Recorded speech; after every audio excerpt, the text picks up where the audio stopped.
So knowledge and information in an organization can be scattered between lots of different areas. It can be in email, it can be in Slack, it can be in your Dropbox or on GitHub. It can be in conversations at the lunch table, by the water cooler. So how do employees and managers in an organization navigate and find the necessary information that they need when it's scattered all over the place? If you're a manager, how do you know who is the most connected and technical leader? And why is this useful? Why would you even want to know this information? So it can be useful for several reasons, for defining team structures, defining promotions, maybe you're trying to organize sprints, reporting structures. These are all useful things for a management team to understand. And what we found is that a lot of the company's knowledge is really within the people. So there's things stored here and things stored there, but it's really the people that own this knowledge. So that's what gets us to the information that we're looking to investigate today. We're looking to take Slack data from one company, and from that Slack data, understand who are the players in an organization that are carrying lots of this technical knowledge. And this was a project that I worked on in a Master's of Science degree that I did at University College London in business analytics. I worked on it with Poobadoo, so need to give Poobadoo some credit and a shout out to him. All of the code for this will be in GitHub, all the code's in Python. So if you're interested in taking a closer look, check that out. That's Poobadoo's GitHub repository. And who am I and why are you sitting here and letting me talk at you today? My name is Eva. Like I mentioned, I did a Master's of Science program in analytics, and that's where the foundations of this began. I also work at Sentry, which is an open source error monitoring and bug reporting tool where they made me this GIF. Every employee gets a GIF. If you want a GIF, you could come work at Sentry. We're hiring. You can talk to me after that. After this, I'll be taking questions. Thank you for being here.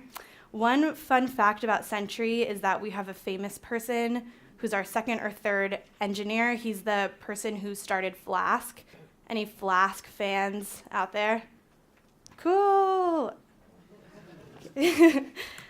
So at Sentry, we use Slack a lot. Sometimes we use Slack for technical questions like this. This is an example of one of our engineers in Austria who's rebuilding the docks, working with the team in San Francisco. So we need somehow to communicate. But we also use Slack for even more useful conversations like this one. So proprietary, I had to cover up people's names. And so from all of this data, we're going to be looking at how do we find those important players that are having those useful conversations and giving it to others. And for this, we'll be doing some social network analysis. Anyone here have built network graphs? Okay, some people. So I'll go over some basics. For the purpose of this talk, a node is an individual. Nodes can also be countries, companies, soccer teams, like a book club, knitting club, any kind of club. But for this, we are going to be looking at individuals.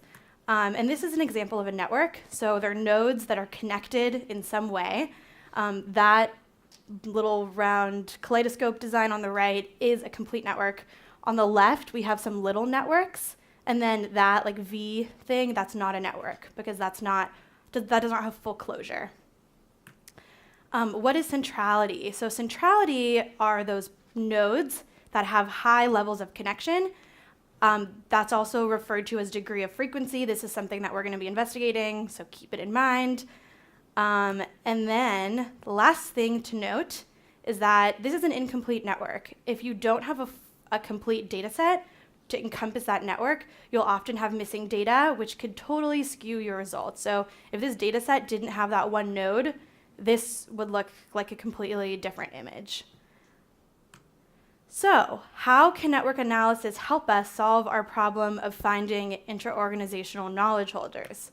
So we have a complete network. This data is looking at a company's Slack data. So we know that all of the company employees have Slack, so we have a complete network. So this will work.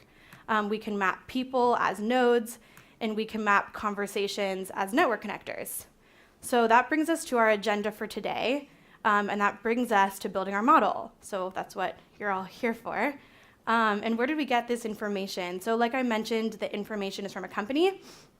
It's a London-based company called Satalia, which does applied artificial intelligence. The only reason you need to know that it's applied artificial intelligence is because when we do the natural language processing section, we're going to be looking for some data science-y words.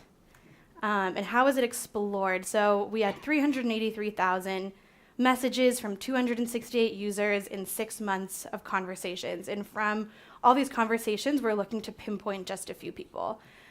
And in terms of the methods performed, this is like an overview of the different things we're going to go through. So stay tuned for some fun stuff. And what does the data look like? So this was the data that I was received. Before you build any kind of model, it needs to be investigated. So timestamp turned out to be useful.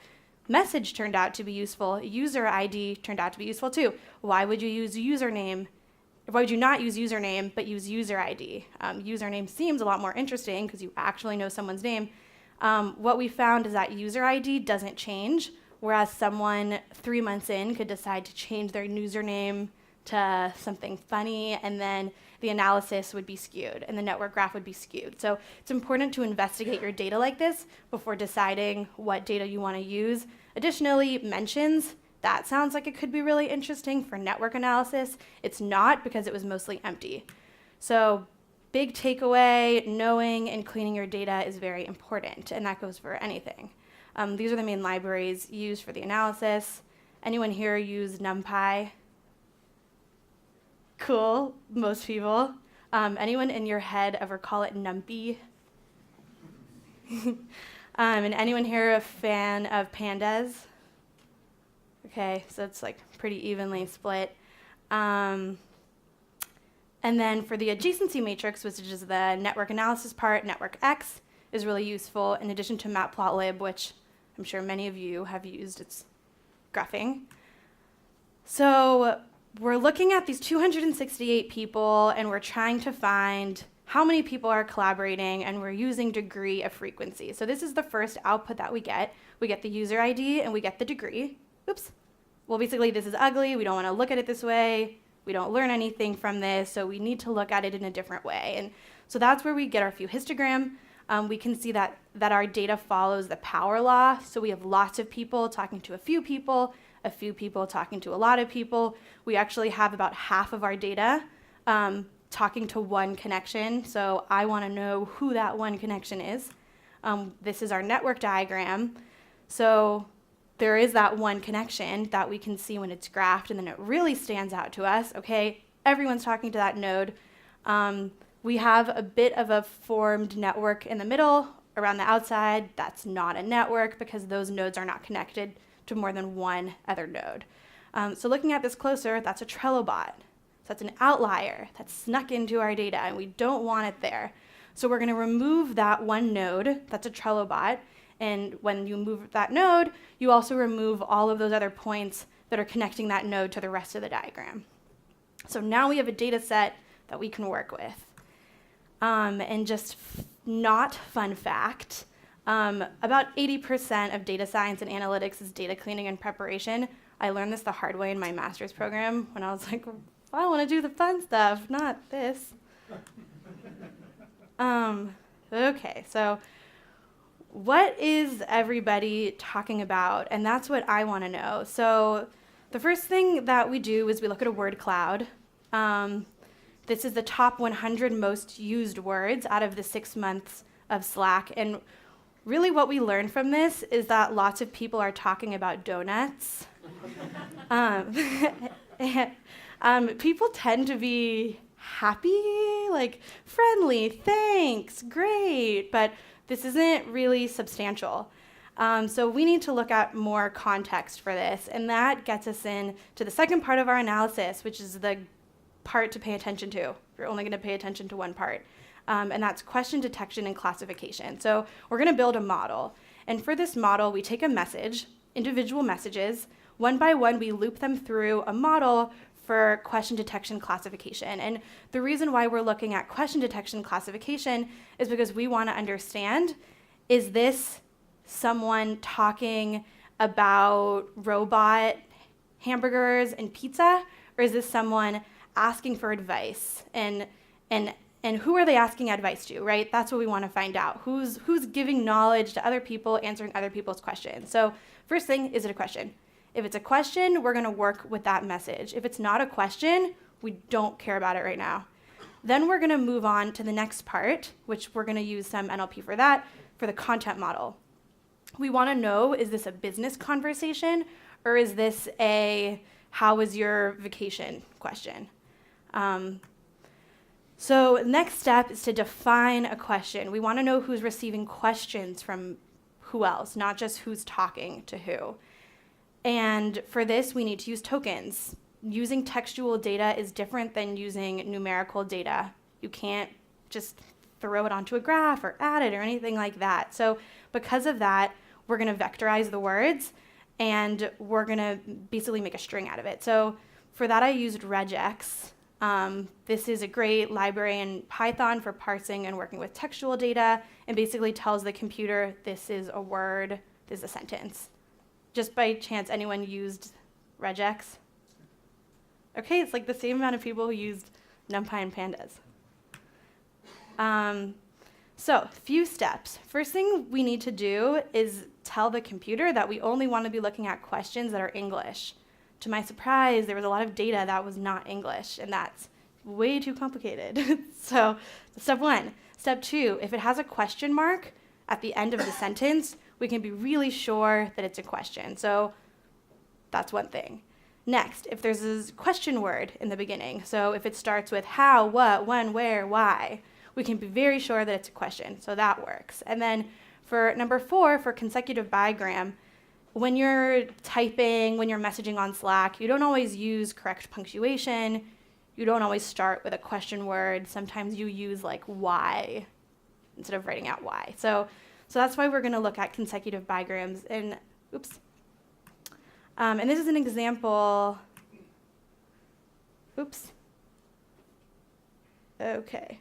So yes, that slide was misplaced. Here's an example of the bigram. So a bigram is 2 words that you look at them put together. So can you, are they, had, she, you get it? Those are 2 words that when you put them together, even if there's no question word and no question mark, it implies that it's a question. So all of that goes into it. And now we want to look at how does our graph change based on looking at these questions. And this is our new histogram. It's also following the power law. It's a bit more normalized now that we've taken out our outliers, only looking for questions.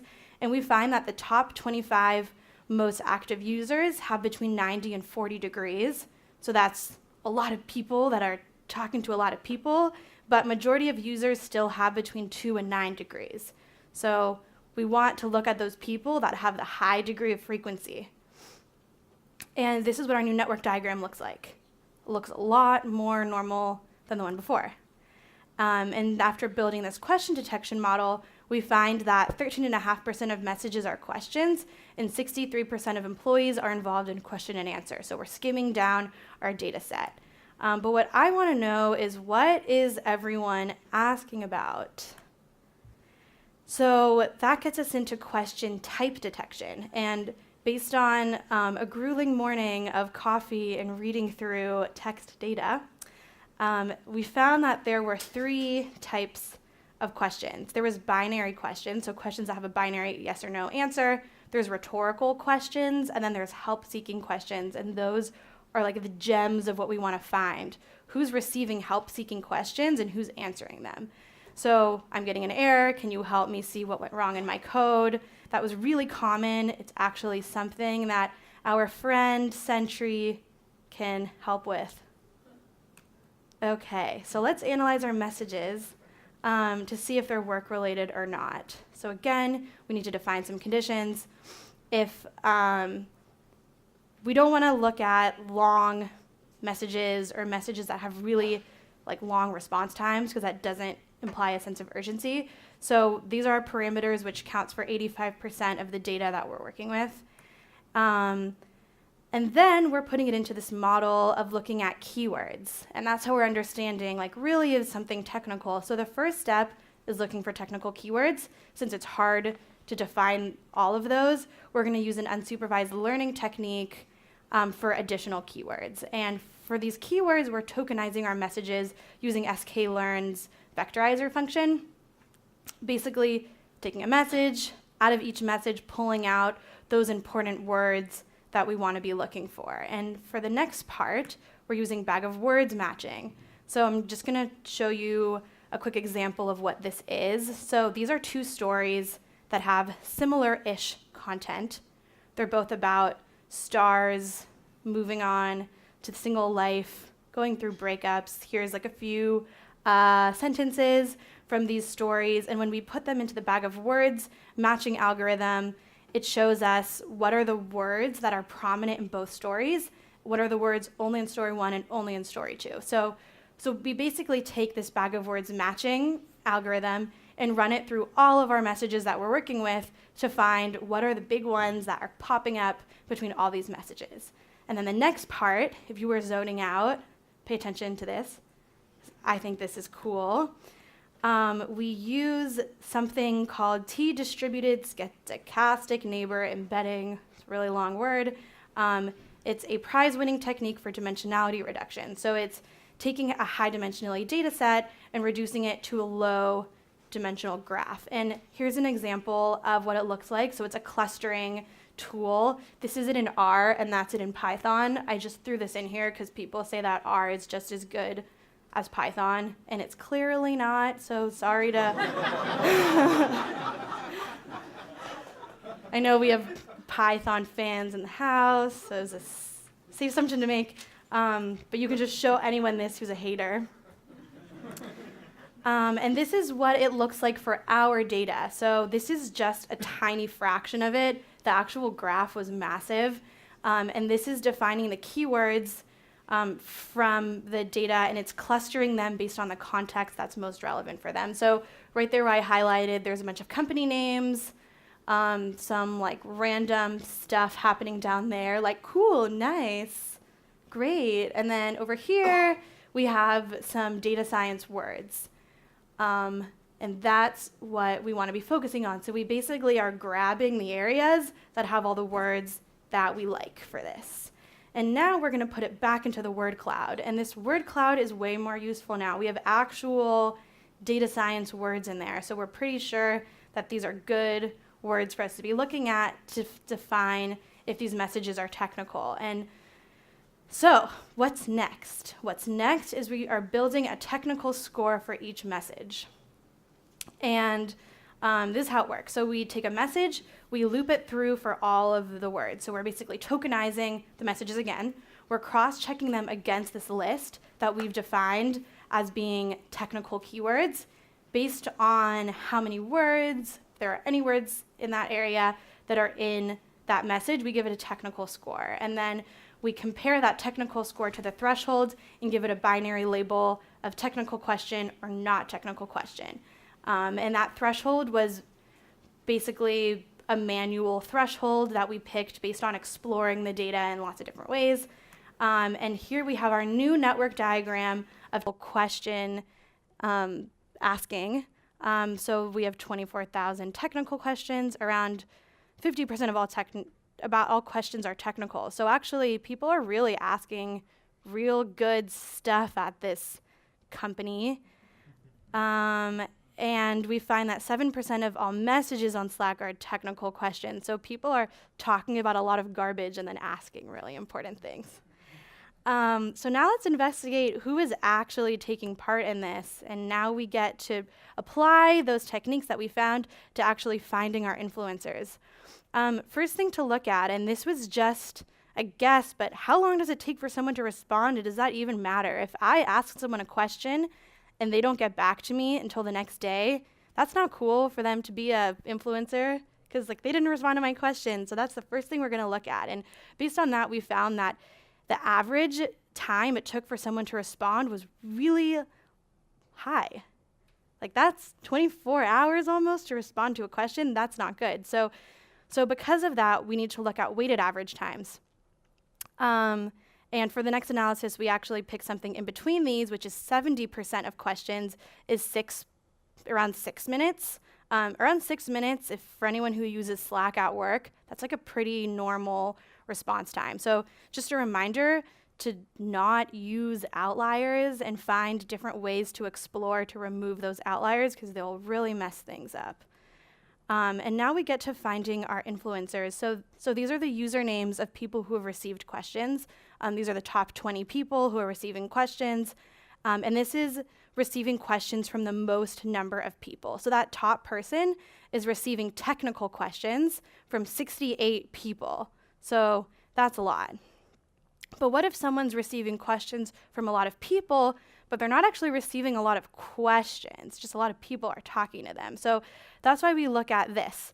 Who's receiving a lot of questions? And actually about 50% of the people in the graph in the last slide aren't here. So that person that received 68 questions, or questions from 68 people, didn't even receive in the top 20 number of questions. But then this person who received 1,200 questions, technical questions, in the last 6 months, didn't receive those questions from a lot of people. So we need to look at both views. But we find that from both views, we find 10 people who are both receiving a lot of questions and receiving questions from a lot of people and responding quickly.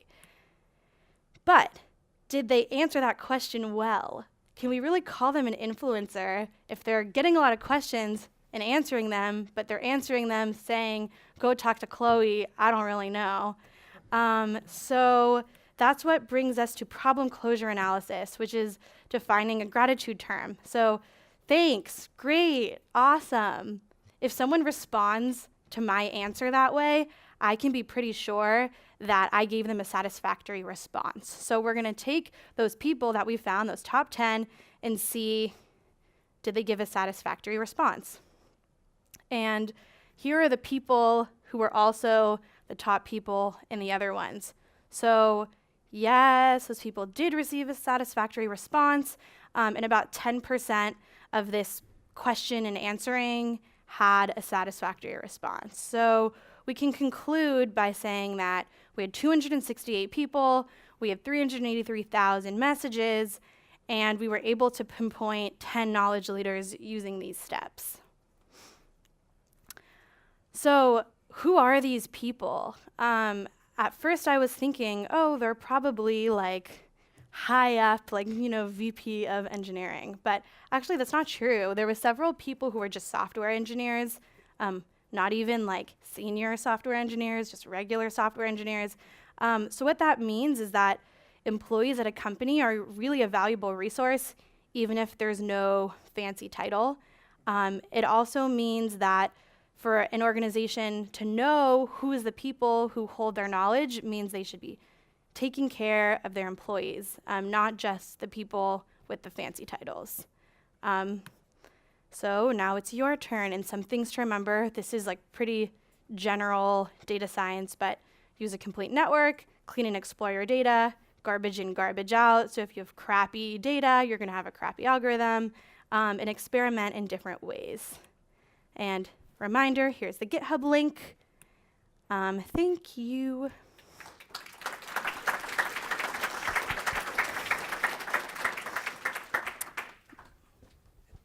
Thank you, Eva. Do you have any questions in there? Oh, okay, comment. You can also tweet me questions, by the way. Thank you. What do you think about extending your methodology to other platforms like Twitter, Facebook? Like, did you think about it or any plans? Yeah, totally. I mean, for the purposes of this analysis, looking just at Slack is like minimal, right? Because people talk on all kinds of platforms. This could totally be done on other networks also. Okay. Hi, thank you for the talk. I have a question. Have you looked at topic modeling besides word clouds? Yes. What were your findings? We can talk about that after.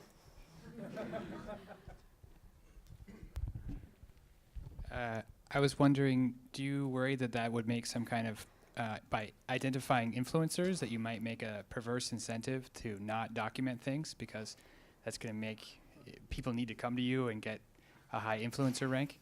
Yeah, and that's also why I decided not to perform this analysis on my own company's Slack data. It's like one of those things that's like, I don't really want to know. Hey, thanks. Like you talked about data, cleaning up the data and doing like pre-processing the data. I kept seeing a lot of emojis in your the words that was used in the word clouds and stuff like that. So like, did you consider actually like, did you like try to figure out how much influence these emojis had on your findings and stuff? I understand my question is pretty weird. Like, yeah. No, that's a really good question. Yeah, emojis are hugely popular in Slack. We ended up not doing that for this analysis, but you totally could. It would also be interesting to do some kind of sentiment analysis using emojis and see if there's like any interesting correlations there. So yeah, good point. That's totally something that could be done. Mm-hmm. So I just wonder, is the direction matters in this research, like A talk to B versus B talks to A? Yes, very good question. Yes, directionality does matter. Well, no more questions? Yeah. All the way in the back. So if directionality matters and you're keying off presumably the questioning part about that, a pattern that I've noticed a lot in Slack is where someone asks a question and it's a bad question. So the expert that's receiving it asks a question back for clarification. How did you deal with that? Oh, that's a good point. I actually didn't. All right. Thank you, Eva. All right, thank you.